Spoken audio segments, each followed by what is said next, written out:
নির্বাচন, জাতীয় নির্বাচন এবং গণভোট দুটি নির্বাচনকে মিন করছে।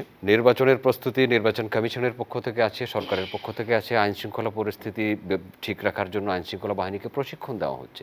রাজনৈতিক বড় বড় দুটি রাজনৈতিক দল ইতিমধ্যে অনেকগুলো সংসদীয় আসনের প্রার্থী মনোনয়ন দিয়ে দিয়েছে। ভোটের মাঠ জমজমাট। নির্বাচন কেমন হবে? দেখেন, নির্বাচন কেমন হবে এই প্রশ্নটা শুনে খুব ভালো লাগলো। এই কথাটা নাই নির্বাচন হবে কি হবে না, তার মানে নির্বাচন হচ্ছে এবং এটা আমরা বিশ্বাস করতে শুরু করতেছি। এটা একটা পজিটিভ দিক, এটা একটা রাজনৈতিকভাবে একটা খুবই পজিটিভ দিক।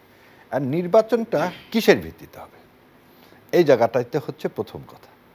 কারণ কনস্টিটিউশন 2/3 অকার্যকর। কনস্টিটিউশনের আন্ডারে আপনি ভোট করতে পারছেন না। তাহলে কথা আসে, তাহলে আপনাকে ভোট করতে হবে কিসের ভিত্তিতে?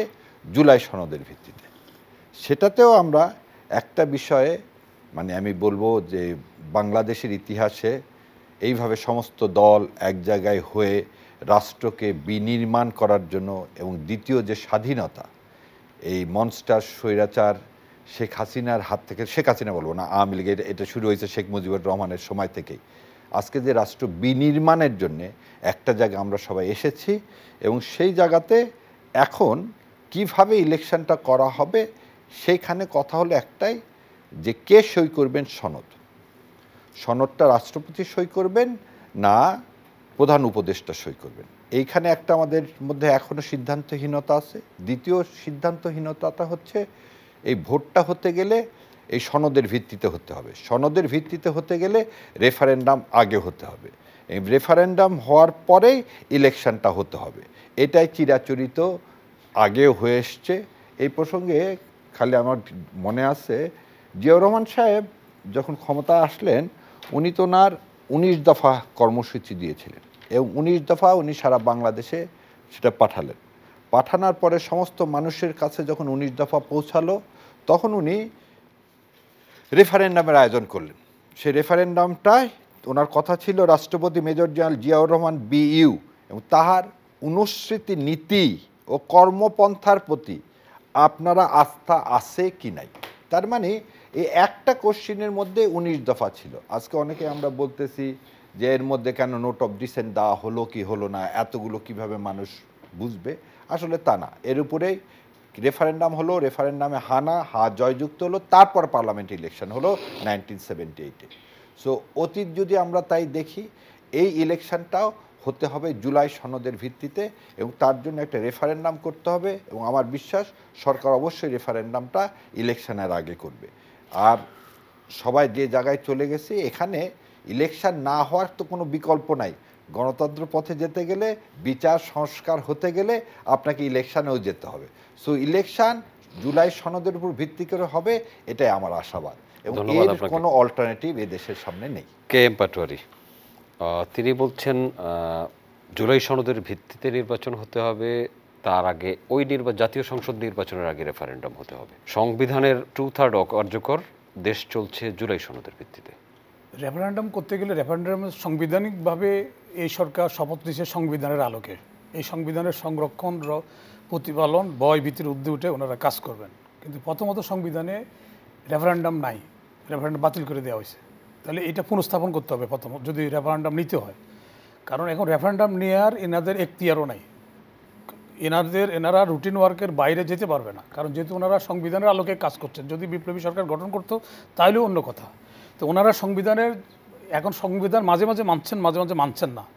আর রেফারেন্ডাম করতে যাইয়া যদি প্রথম তারা করতো তাইলেও মানুষ মেনে নিত যে এখন 15 মাস পরে আবার প্যারবিস মেলা করে শুরু করে আরও দীর্ঘায়িত করা, এইটা কোনো মতে জনগণ মানবে না আমার মতে।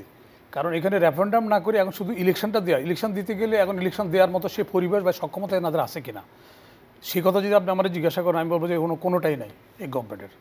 না সক্ষমতা আছে, না সাংবিধানিক কোনো পাওয়ার আছে। আর যেটা সনদের কথা যেটা বলা হয়েছে, সনদের এই সনদের কোনো গ্রহণযোগ্যতা নেই, কারণ জনগণ মালিক। এটা কিসের ভিত্তিতে, কার অনুমোদনে তারা করছেন এই সনদটুকু আগে তো জনগণেরকে ম্যান্ডেট রেফারেন্ডাম দিয়ে জনগণের কাছে নিয়ে যেতে হবে। কারণ জনগণ যদি মালিক হয়ে থাকে তাহলে এখানে মুষ্টিমেয় কিছু লোক, পেশার গ্রুপ কিছু লোকে একটা সৃষ্টি করে দিল। এটা পুরা জাতি 18 কোটির মতামতের মধ্যে নাই, প্রতিফলন নাই। তো সুতরাং এটা গেলো 1 নম্বর। 2 নম্বর হলো ইলেকশন, যে তারপরে এখন ইলেকশনটা কেমন হবে বা ইলেকশন আদৌ হবে কি না। আমার কাছে যদি হন, আমি বিগিনিংয়ে বলছি যখন এই গভর্নমেন্ট আসছে, আপনারা দর্শক শ্রোতা যদি আপনাদের স্মরণ থাকে, আমি বলছি এই গভর্নমেন্টের ইলেকশন করতে পারবে না এবং এই গভর্নমেন্ট ব্যর্থ হবে, এই কথা আমি বলছি, ফার্স্ট ডে বলছি। তো এখন আমার আর নতুন করে কিছু বলার আমি মনে করি না যে এরা ইলেকশন করতে পারবে বা ইলেকশন এখনও তাদের মনের মধ্যে কি আছে, বলা এক জিনিস আর করা আরেক জিনিস। আমরা অতীতে যদি ওনাদেরকে দেখি, এদের যেসব লোকগুলি আসছে, এখানে অনেক বিতর্কিত লোক আসছে, তারপরে যদি আমরা সব মেনে নিয়ে ইলেকশন করলো, তাহলে ইলেকশনগুলো গ্রহণযোগ্যতা পাবে না। কারণ এখানে পার্টিসিপেশনারি ইলেকশন, ক্রেডিবল ইলেকশন করতে হবে, যেটার জন্য তাহলে হাসিনা মার্কে ইলেকশন করলে আমার লাভ আচ্ছা, হবে। রেফারেন্ডাম ইস্যু এবং রাজনৈতিক দলগুলোর মধ্যে সমঝোতার বিষয়ে উপদেষ্টা পরিষদের বৈঠক শেষে কিন্তু আইন উপদেষ্টা বলেছেন 1 সপ্তাহের মধ্যে রাজনৈতিক দলগুলো নিজেদের মধ্যে বৈঠক আলোচনা করে তারা একটা সিদ্ধান্ত দিবে, না হলে সরকারের সিদ্ধান্ত নেবে গণভোট ইস্যু এবং জুলাই সনদ না, বিষয়ে। সরকারের ওই ধরনের সিদ্ধান্ত নেই। আর যেমন সরকার আইন করতেছে, সরকার আইন করার অথরিটি কোথায় পেলেন?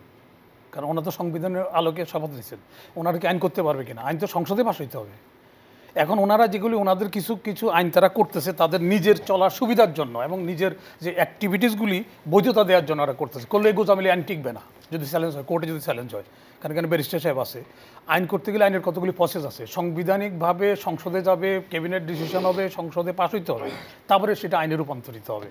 এখন এখানে একজন লোক যখন সংসদ না থাকে তখন না কি থাকলে হবে? পরবর্তীতে গঠনোত্তর অনুমোদন হবে, সংসদ যখন বসবে তখন ফার্স্ট ডে এটাকে অনুমোদন দিতে হবে, নাহলে সব কার্যক্রম হবে।